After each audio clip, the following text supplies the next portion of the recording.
Hi, I'm Joanne Murphy. Welcome to Try Talking Sport, the podium podcast for athletes, adventurers and endurance enthusiasts.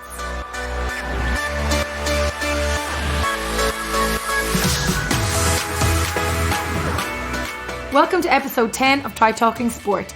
Yes, episode 10, and what a great first series it's been. I've chatted with some amazing people over the past few months, each guest giving a great insight into their lives and providing some impressive inspiration to us all. Thank you to everyone who has tuned in. We've already hit over 5,000 downloads, which is absolutely fantastic. We've had some incredible guests and we have a huge lineup of more guests over the next few months. So please continue to tune in, and if you get a chance, please take some time to give us a review on Apple Podcasts. In this 10th episode, I chat with triathlete and veteran Ironman World Championship finisher Owen Martin, who this year celebrates his 10th anniversary of chasing dreams on the Big Island in Hawaii. Owen started out in triathlon back in 2004 and has raced at all distances and all levels of triathlon since then. Triathlon is not only his passion, it is now his almost full-time career as both an athlete and coach. His insight into his training, racing and his tips are invaluable to anyone who is racing this year or who is looking to qualify for the Ironman World Championships in the future. His genuine excitement about returning to the island is infectious. With a gracious attitude towards his opportunity to race with the best athletes in the world, he is both humble and grateful, and in his own words, blessed to be able to race.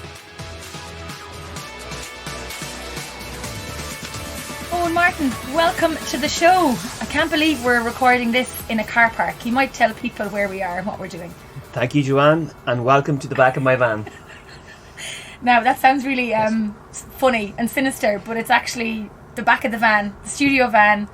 We planned to record the episode in a hotel lobby, but the hotel lobby got too noisy. So I'm sitting here surrounded by Owen Martin's swim gear, his fancy giant bike, there's some serious amount of gear here, lovely Kailua, Kona, Hawaii bags. So this could be my new podcast studio. Sounds good to me. I wonder would Renault give me a van and I convert it into a podcast studio. You can always ask. Owen, you're very welcome to the show. We've listeners from all over the place that tune in to listen to Try Talking Sport. But I want to talk to you today about your journey in triathlon. Before we get stuck into it, you might tell us a little bit about yourself and where you've come from.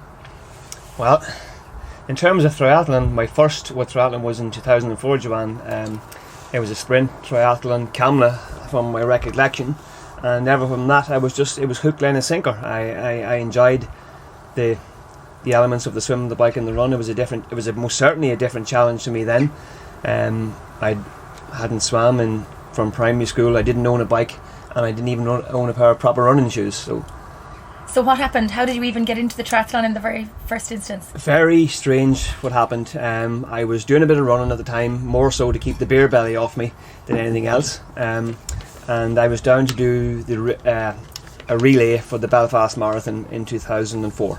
The guy who was meant to do the other half for me, because at that stage I couldn't barely even run 13 mile, he didn't turn up. I went home that day extremely ticked off. I met a friend, Jerry McCabe, in Dundalk, and he said, well, why not do the Kamla Triathlon next week? And I did. I had to borrow a bike. I had to borrow a wetsuit. It wasn't even a proper wetsuit. It was one of those ski-doo wetsuits, and I did it, and I just loved it. The only time I'd ever swam before that race was in primary school, where I learned how to swim. So it was 20 years, even many years it would have been, but it was a lot, and I loved it. I just loved it. So it's safe to say back in 2004 you were a bit of a runner. You weren't a cyclist or a swimmer. Not a swimmer in any way, and certainly not a cyclist. I didn't even own a bike, so I couldn't have been a cyclist. Probably the running would have came naturally enough to me from my football background. So I played football from under 10 for most of my life, and even when I stopped the football I continued to run. As I said, I'd done more drinking in those days than running, but it was to keep the belly off more than anything else. But I could always run, not too bad. And I believe you have a kickboxing medal as well to your name. Yeah, myself and my brother from a very early age, we done kickboxing during the week, and both of us have 2 All-Ireland medals from that at very young ages though, very young ages. So you're now coming into your 10th year of racing in Kona. Yeah. But you've been doing triathlon a lot longer than that. So tell me a little bit about how you ended up on the road to Kona in the very first place. Kona, funny, my first few years in triathlon, I had no idea what Kona was, what it was about, anything about it at all, because it was just something It wasn't in my mind. I didn't know what it was, and it wasn't until the first year where actually Liam Dolan qualified for Kona, and again that's when it stood up to me, and I researched it, and Liam went that year and he done his Kona, and I was just flabbergasted by it. The island looked beautiful. I was just, and I said, from there and then I said, I need to get to that place. So Liam raced that October, and both him and I are friends anyway, and I met him for a few beers in around that Christmas, and he just filled me in what it was like and this, and then I just really had to get there. And I said to Liam there and then that night with a few beers in me, I said, I'll be there next year.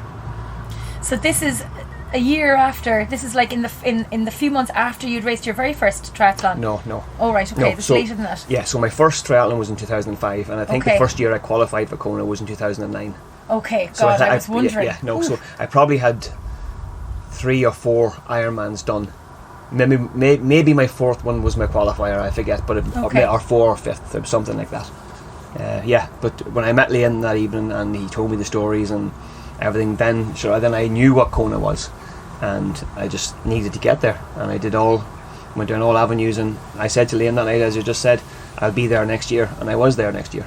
So how did you get there that first year? So I signed up for Ironman Frankfurt the following year, and I went, and I came 9th in my age group, taking a big chunk off my time. And of course in those years I think there was actually 20 slots in my age group that year, and Wow. so I qualified quite comfortably, and there and then, and off I was to Kona. I just couldn't believe I actually done something, and I didn't realise how special a place it was until I got there. And now I've been there 9 times. This will be my 10th coming up now in a few weeks' time, and it's a special place. It really is.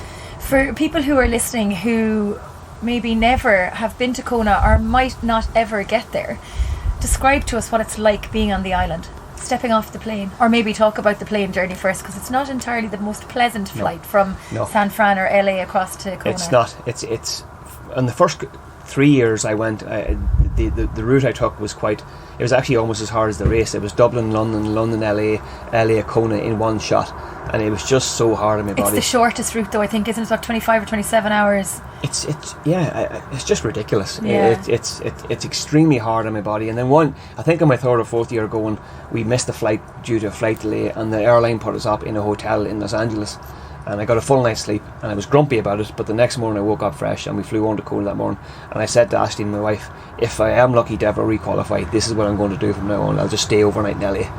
And it makes just a huge difference. So then talk to me about stepping off the plane in Kona, because the first thing that hits you is the searing heat. Even in the middle of the night, it's searing heat and humidity when you step off the plane. Yeah, the heat, it's pretty undescribable. It's so intense, and the humidity is, it's not that I don't like it, I just find it very hard to deal with. It's just super intense, and as you say, the temperature gauge in the car doesn't seem to change much throughout the day. It stays in around 89, 90, and then goes up to 100, 105 or whatever. For me, it's without a doubt the most challenging aspect of the race is dealing with the conditions, the heat especially. I love racing in the heat. The humidity gets me every time. And you've qualified in Arizona as well, so you would have been used to a bit of heat in Arizona. You go to the States, the last couple of years you've gone to the States to qualify, you qualified in Lanzarote, so you're not a stranger to heat, and obviously like this is your 10th time going to Kona, but the heat is still something that affects everybody, I think. It does, and it's just not me. I really enjoy racing in heat. Lanzarote heat, I love it. If it's 30 degrees and hot, I love it. I race extremely well in it. Arizona I've picked because it's hot, but it's a dry desert heat, and my body seems to react very well to it. I love racing in the heat, in hot conditions like that, really do. It's the humidity that gets me. But how do you acclimatise to racing in that heat? I mean, we live in Ireland, where thankfully as we look out the door of the van there's a few clouds, but there's primarily blue sky, there's no wind and there's no rain for a change. It's like a mini heat wave. The short answer to that is it's impossible. We all do the serial Kona qualifiers, we do sessions indoors and runs outdoors with lots of hats and stuff on it, but it really doesn't prepare you for the actual conditions. It may help a bit. I'm not overly convinced it does.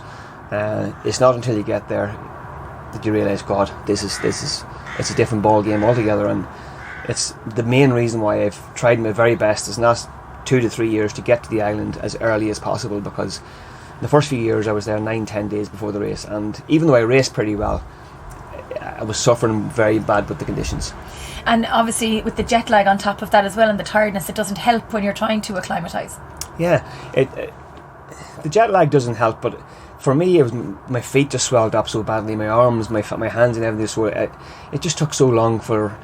Your body doesn't actually get a chance to recover at all over that because of the conditions. Because even at night time, as you said, Joanne, the temperature doesn't really change all that much. It may get a little bit cooler, so I'm walking around most of the time with swollen hands, swollen feet and everything, and for me anyway, it takes that bit of extra time to come back to normal.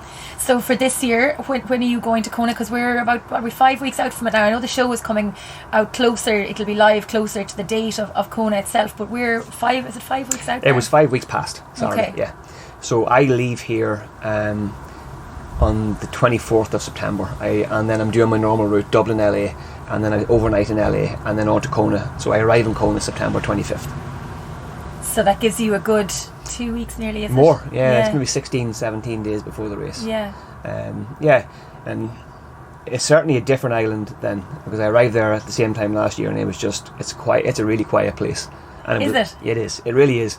I was quite taken aback a little bit because on the first morning I went down for a swim and it was just me on the beach, and I ended up going to the pool because I didn't want to swim in the ocean on my own.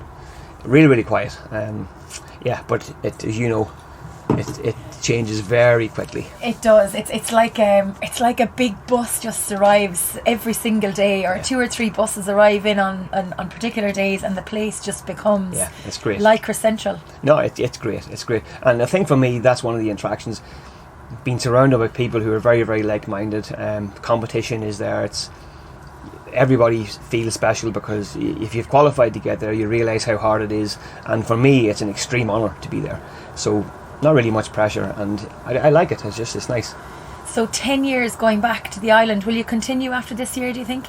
I don't know. I've been a little bit disheartened this last couple of years. Not through my performances and stuff like that. It's just getting hard to qualify. I don't mind that bit. I'm not shy of putting in the work and from that end of it, but there's other aspects of stuff that's creeping into the sport.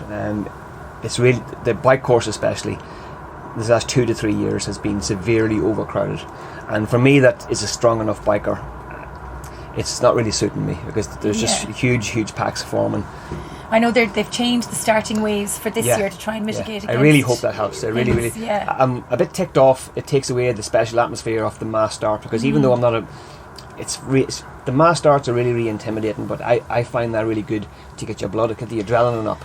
Yeah. You're fired up when you're in the water. You've 2,000 people around you. It's fighter, right, whatever, and it's just. We'll see. I just really hope that it sorts out the drafting problem, and then so we'll see. And hopefully the weather will play ball as well, and Madame Pele won't make it too hot this year, because last year a lot of the records fell. There was very, very fast bike and run splits last year, even up at the pointy end of the business. No, last year was a great year. It was as everybody's times indicated, it was a very, very fast year.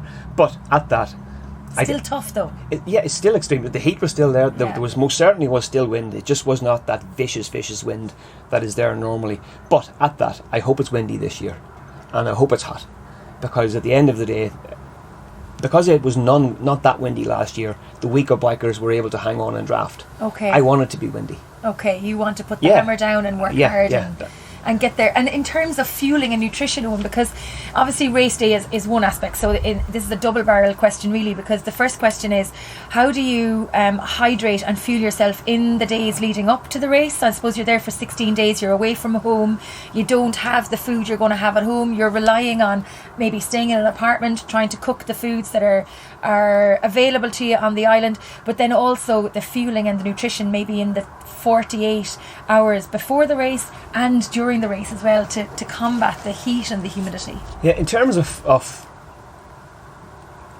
every food is available over there, so my diet doesn't change at all in terms of what I eat.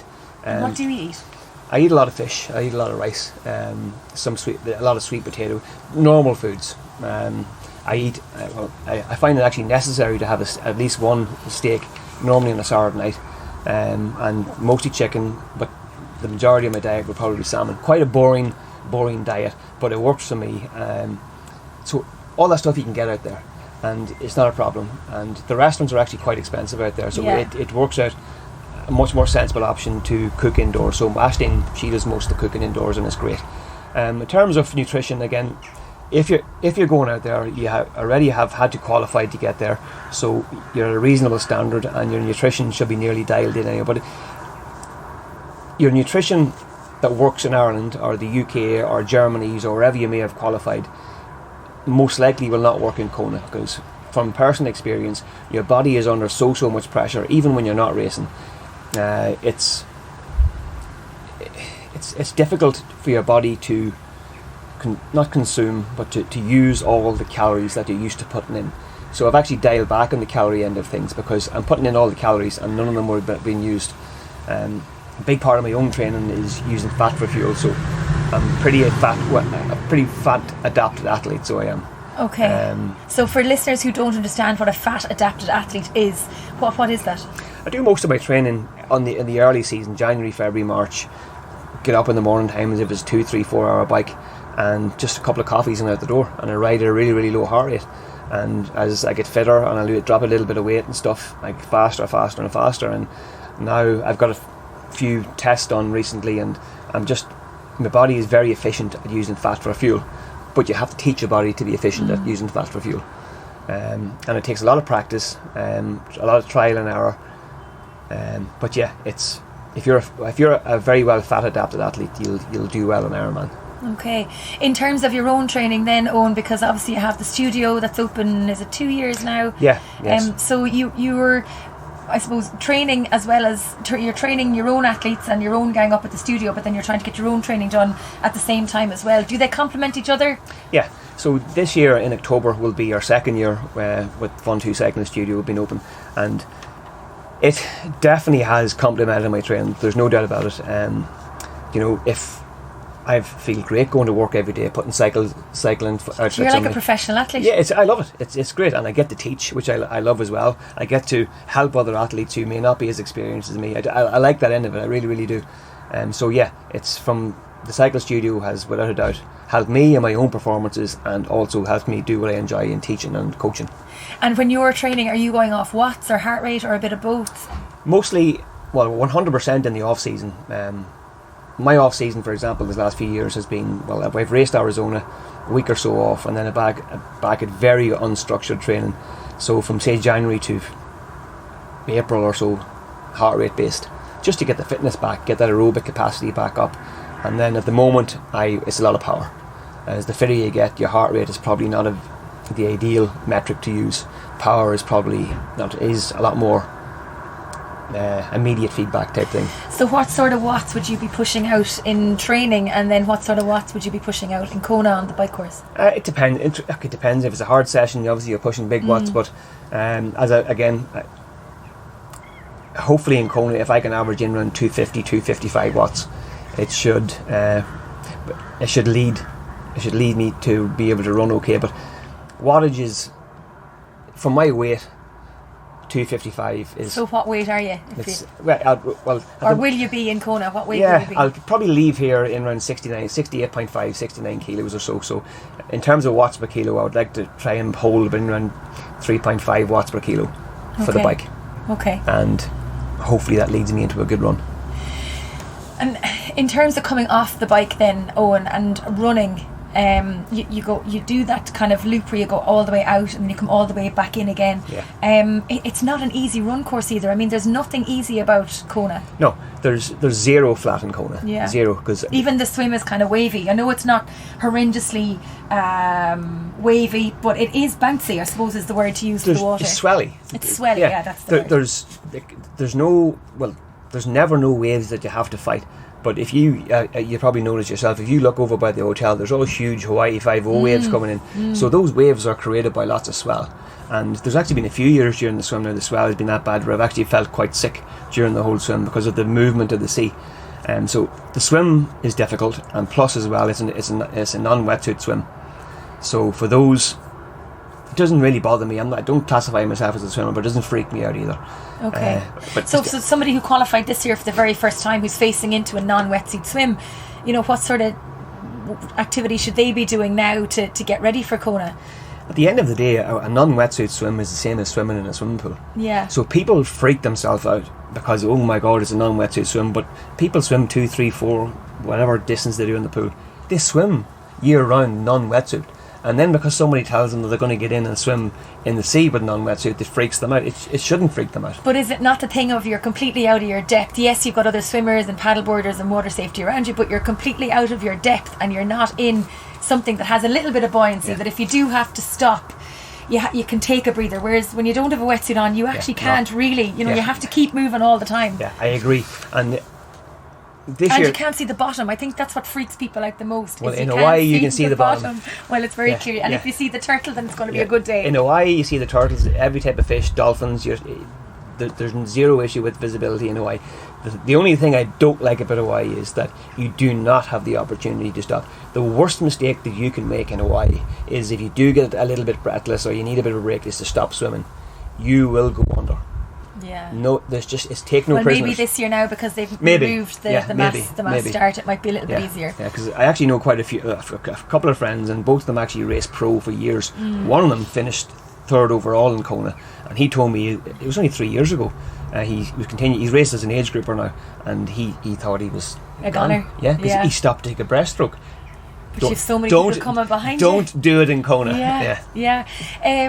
For somebody who, say, qualified like down the rankings a little, now it rarely happens that a Kona slot will roll beyond, well, I suppose it depends on how many slots there are in an age group, but rarely it will roll to, say, 25th. There's 5 slots in an age group and you're 25th overall and you get the slot. Are you at a disadvantage because you aren't as good as the people who qualified higher up, or does it make any difference? Is everybody in the same boat? Yes and no, because the difference most of the time between first position, okay, if you take out the first, second and third, but from 5th to 25th, as you said, there's probably only a minute or two between them. 2 to 3 minutes, 4 minutes in the difference. So the guy who finished 25th may only be 5 minutes off the guy who finished 5th. Okay. So he's a good athlete. Him or her is a good athlete. Yeah. So I think generally you have the top of the pops there, and you have the people who get the charity slots and stuff, and who they need to watch out. They need to watch it. Well, I suppose they're conscious of not letting people down that they've raised an awful lot of money for, and they have such a huge following of people wanting them and willing them around it, putting in the training as well. I suppose for the swim, when you'd be maybe a little bit nervous, like if you were a little bit far down the pack, would you, being on your game for a race day. I would take a fairly relaxed attitude to that. If you know that you're generally a weaker swimmer, just start towards the back. You don't have to win the swim. It's even with myself. I don't have to win the swim. I just have to cross the line extremely fast. You need to relax. What does it feel like on race morning, standing on the pier? It's for me, even now, when you mention that to me, I got goosebumps when you say it. It's just like, even this is my 10th year, and I spoke to a friend of mine yesterday, and it really, really honestly does feel like my first year. That the excitement is so much there. It's pretty hard to describe. What is it though? Like, what is it that's driving you to the island every time? I don't know. It's just, for me, the island itself is beautiful, but that's not what wants me to keep going back and keep going back. It's really, I don't know. It's weird. It's mystical. It's magical. It's want to test myself against the best in the world. Where am I? Again, I've always been competitive in no matter what sport I want to do. I want to see, well, where can I do, or how fast can I go and stuff. But it's weird. I don't know. It's just such an adrenaline rush. It's different than any other Ironman I've ever done. As you say, on race morning, it's just, if you could have a pin drop, the air would probably explode with tension. It's crazy. It is. It's goosebump stuff. It is. It's good crazy. It's beautiful. It's just, if you could bottle the tension and the adrenaline of that 10 to 15 minutes before the race takes place, it'd be the most valuable substance in the world. It would just fix everything. It's brilliant. Do you think, will you try and qualify for next year? I'll get this year over first, and I'll see how I do. I never like to think that far ahead. If I will try, probably. No, you do now, Owen, because didn't you race one year in Kona and then you decided to go and race while you were still over in the States to qualify for the following year? Yes, I've done that this last 4 years. Because so I don't like to think ahead, but hey, I might pack enough gear for a second race. But as I said a few moments ago, I'm slowly getting a little bit disheartened about it. I want to go. I know I'll be in good shape. I know I'll be very, very fit. I know in terms of fitness there won't be many people there fitter than me, stronger than me, but my results never reflect or seldom reflect the amount of effort and training I put in for a different number of reasons. It's getting a little bit unfair racing out there. So okay. Yeah. So. In terms of your own mental headspace, when you're racing out there and things are going right, things are going wrong, those demons that we get at the back of our heads, the back chat that we don't want to listen to, how do you deal with that on a race day when things aren't going well? You deal with that in January, you deal with that in February. When you walk out your front door and you have 6 hours biking to do in the pouring rain, that sorts that problem out straight away, so it does. How do you stay positive on a race though when you get a puncture or the chain comes off and you break your chain or something happens and that 5-minute lead that you might have had in your age group is suddenly a 10-minute deficit? Experience. I've all of those things have happened to me. Punctures, this, that, the other, and I've made the mistakes of having a few punctures, getting back on the bike, absolutely hammering the bike to get back into where I wanted to be, and then walking the run.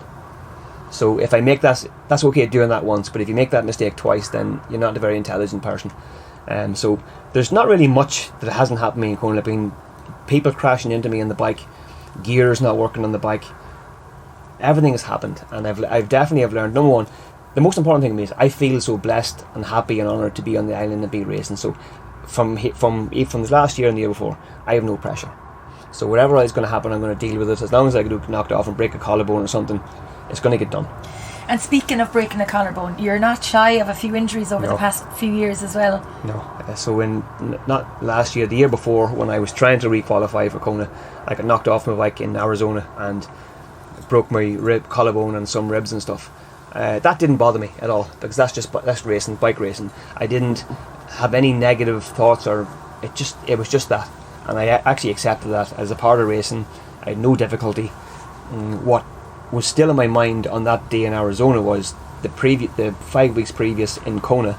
It rained quite heavy on the night before the race, and when I got on the bike, my DA2 didn't work for the whole bike, so I had one gear for the whole of the bike, and I was in Kona, one gear. So I was pushing a 54, 12 or 13 for the whole bike. Did you run the marathon after that? Yeah, so again, at that is a perfect situation. I was, for the first while ago, I was feeling so sorry for myself and this and that, but I finished the bike. I knew I was going to finish the bike, and for the first 10k my legs actually felt not too bad, and then the explosion came, so it was bad. I was never ever. I actually had to walk backwards down Palani that year because my legs just went that bad.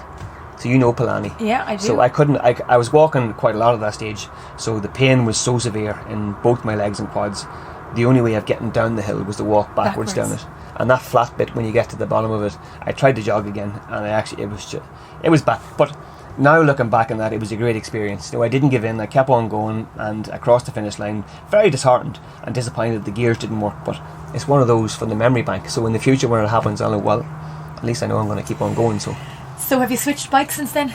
Yes. There's a lovely giant bike here behind. That's actually my brother's bike, so it is. Oh, is it? Yeah, that's my brother's bike.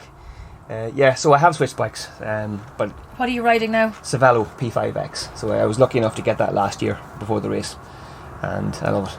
I've always ridden Cervelos. What's so special about the bike? It just, every athlete has different preferences. People like track, specialised. My first proper time trial bike was a Cervelo, and I just like them. I think if you fall in love with a brand, sometimes you're kind of familiar with it and stick with it. I know I have a felt that hasn't seen much light of day in the past few months, but I also have a felt TT bike which definitely hasn't seen much light of day, but I just like the brand and the comfort and the fit of the bike. That's all. It seems to work with me. I'm very familiar with the workings of it, building it up, taking it down and stuff, and I've got to know quite a few people in the Cervelo end of things, and I've been 1 year in Kona. My bike British Airways lost my bike, and I didn't have it with 5 days to go to the race, and Cervelo said, look, don't worry, they were giving me a brand new bike to do the race. So that helped. I'm sure it did. But the bike did come and I got to do the race on the bike, and but the stress that week it wasn't good, but at the end of the day Cervelo was good enough to step up and say, look, don't worry, we're going to give you a new bike anyway. So I was sorted.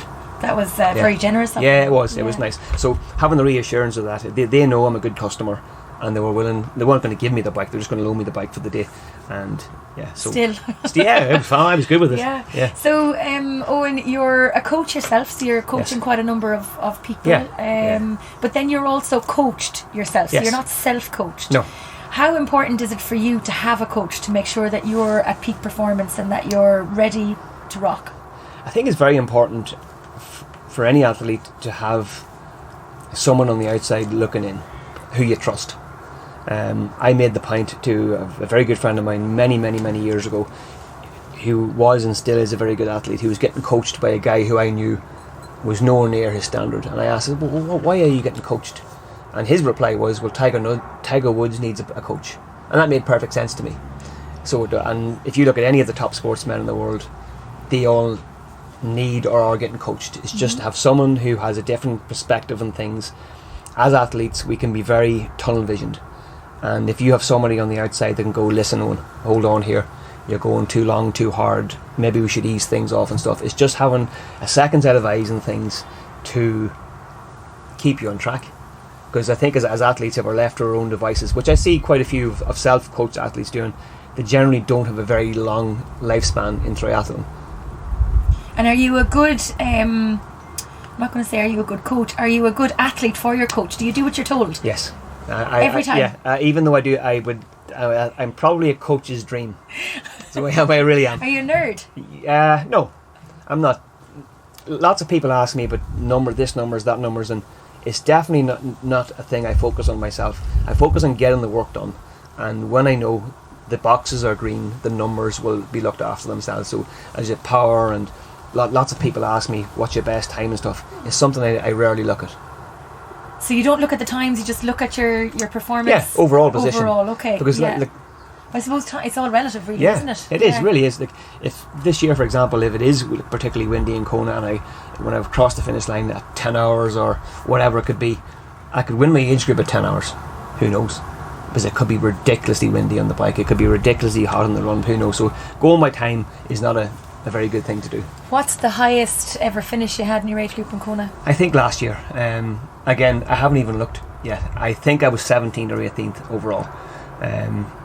Had a very relaxed year. I had a bit of a picnic last year in Kona, because when I broke my collarbone the previous year in Arizona, and then I re-qualified again in Lanzarote, I just felt blessed. I felt, geez, I'm so lucky to be come back to the island. I didn't feel as if I needed a race.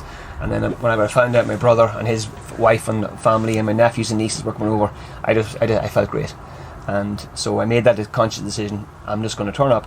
I'm not going to take it easy. I'll swim as normal, I'll bike as normal, and I'll run as normal, but I will definitely not get as wound up and stressed about beating this person, beating that person.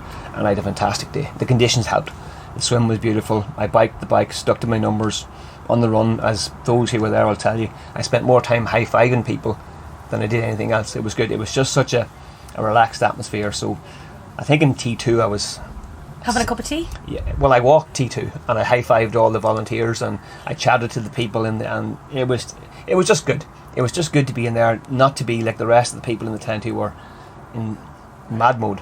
It amazes me how aggressive they can be. I don't see the point in that. You know, we're all in the same boat. We're all suffering. We're all hot. We're all tired. But I just felt blessed. And I think I was 7 minutes slower than every one of my competitors in T2, which would have put me in 10th position overall. So, but again, whatever. Don't care. I was there. So for this year's mindset going into it, do we care? No, more of the same. I'm going to do the exact same. I do care. I'll swim as normal, bike as normal, and run as normal. I will definitely have that. I'm blessed to be here attitude. I just won't be as aggressive in terms of or as hung up on who's here and who's not here. And I'll just be faster in T1 and T2. I won't have the tea and sandwiches in T1 and T2. Or eating the ice as quick as you can, but make sure you put on your sun cream. You mentioned Aisling quite a lot, Owen. Yeah. How important is her support to everything that you're doing? I know she's part of the studio as well and the team with you there, but you know, do you think would you be here without all the support that Aisling has given? No way. Without Aisling and even my overall family in general, there's no way I could do what I do, because I do get away with quite a bit of training and my family have backed me up this number of years, just unbelievable. So especially Aisling, she's put up with so much, and she never complains. She helps me out, and you know what she's like on race day. She's amazing. Yeah, she's good, and so there's no way I would think I would have been as consistent in my results if not for Aisling, I don't think. If there was a race you could win in the world, what would it be? That's a good one. I feel like we're just shooting the breeze here, looking out. Looking out the window of the van here. I'm just looking at the black cat that's walking in front of me. That's a good sign to it. Yeah, that's a good one. I don't know, Joanne. I am. Would it be Kona? Would it, at this stage, would it be, or would it be something even triathlon related? Is there? After Ironman and after Kona, I have some big enough races on my bucket list to do, and it's probably more realistic for me maybe to win those. Okay. Yeah. Are they single discipline sports? No. So they're triathlon? Yeah, triathlon, okay. yeah. So, again, at that, if this happens to be my last year in Kona, racing the Ironman World Championships, my next on the list is to step up to Ultraman. Okay. So it's been in this last 2 or 3 years, I keep saying I'm going to do it, and then So what distance is Ultraman? So Ultraman is a 3-day event, and on the first day you swim 10k, and then you bike, I think something like 110 or 15 mile, I'm not too sure, something like that. And then on the second day you bike closer up to, it's 180 mile, maybe even 200 mile. It's a big distance anyway. And then on the third day it's a double marathon. Where does that take place? There's 4 to 5 races around the world. The one I have in mind is in Penticton in Canada. They've added one actually in Arizona this year, so that may swing me towards that. I would like that. And then the view then would be to try and qualify for the Ultraman World Championships, which is in Kailua, Kona. Oh wow! Yeah. Okay, so it's a double trip to Kona. Yeah. Well, no. If and when that does happen, I most certainly wouldn't be racing. Although my coach said I could go and do the Kona as a warm up. As a warm up for the Ultraman. Could you imagine? I know, it'd be crazy. I don't know if that would even be doable, but who knows? So the Ultraman World Championships takes place 4 to 6 weeks after Kona. The other one.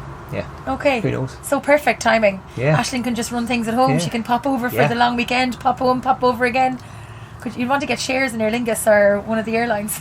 I want to rob a bank. That's what I want to do now. My shares in Aer Lingus.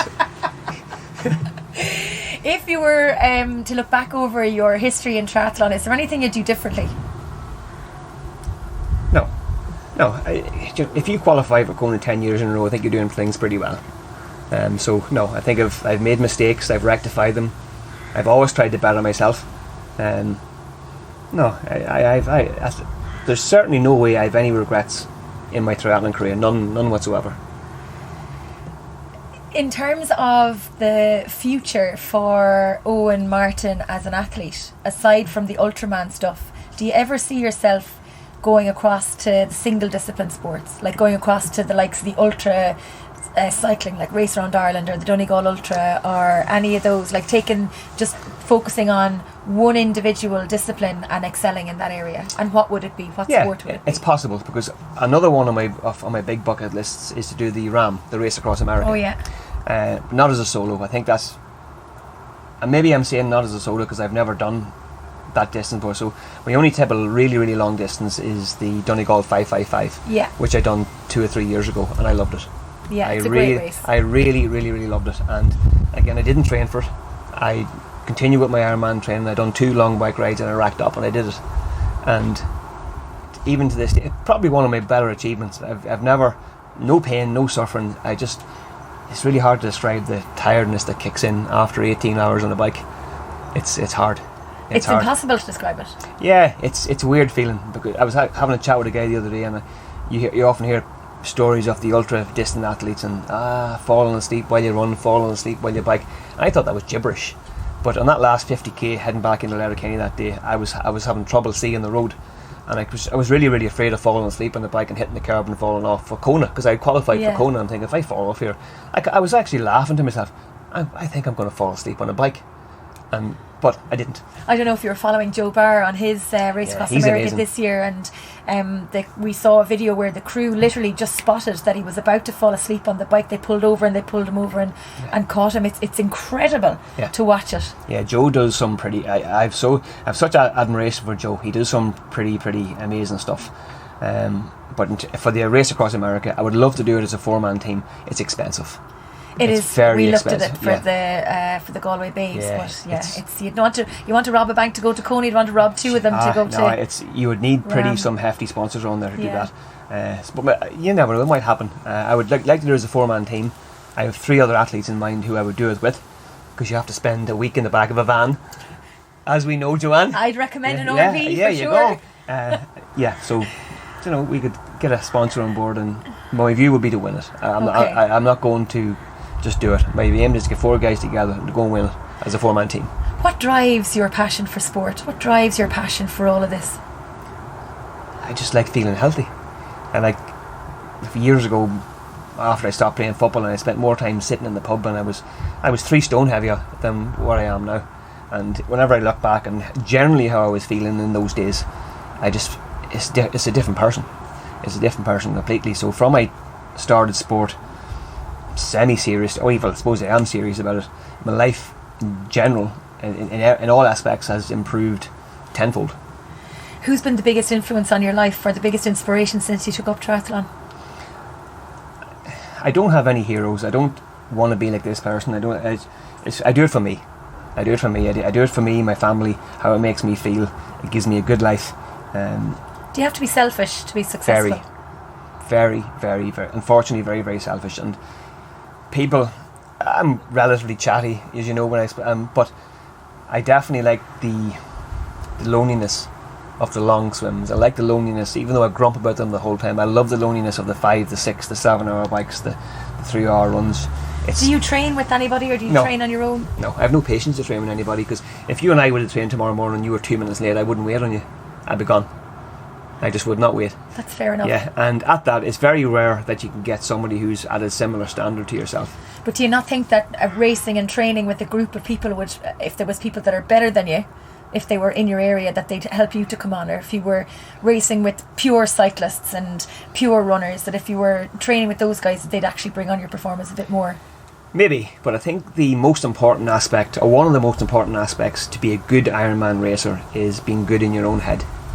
It's a single person event. You have to swim the swim on your own. You're meant to bike the bike on your own, and you run the run on your own.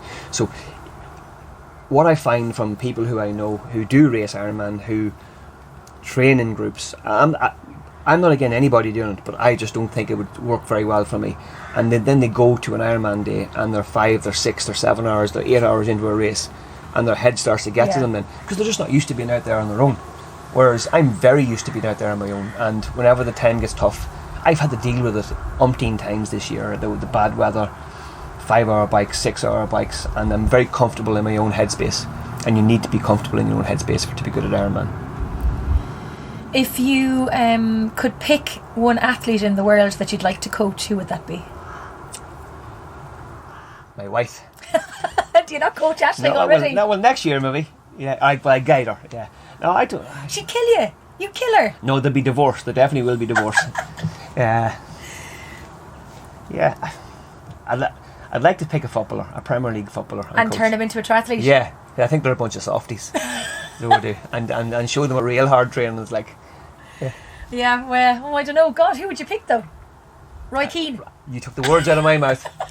He's not a softie though. No, he's not a softie, but I was softening him though. Could you imagine? Roy, if you're listening, get on to me. Free coaching, 1 year.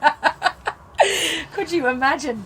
We're coming towards the end of our little chat here now, Owen, and I suppose kind of one of the big things I want to ask you is, if somebody's listening and they are heading into Kona for the very first time, what would be the biggest piece of advice you'd give them? From like a training or nutrition, or just a mindset piece of advice, or a race day piece of advice? Not to overthink. I understand Kona is the biggest show in triathlon on the earth. Do not go into overthinking mode. Do not change your diet. Do not change your nutrition plan. If you're getting coached, listen to your coach. And there's lots of us out there who have been to Kona multiple times, and again, never be afraid to ask a question. Don't go to the island going, oh geez, should I ask that? Ask the question, and there's always people there that'll give you advice. If I need advice, I'll ask somebody. But I think the main thing is, do not start overthinking it. It's just, at the end of the day, it's just another Ironman race. It's a very special Ironman race, but don't think yourself out of a good race. I think that's solid advice, and I think we'll finish on that high note and say thank you very much for joining me for the show, Owen, and wishing you the very best of luck in Kona. I think this episode will be live while you're landing on the island. If you've enjoyed the episode, please give us an old review on Apple Podcasts. You can download it and subscribe for free across all of the podcast platforms. You can also listen on tritalkingsport.com. Best of luck to everybody racing in Kona this year. I look forward to tracking all of it online. And thanks again for listening, and thanks again to Owen Martin. Mahalo.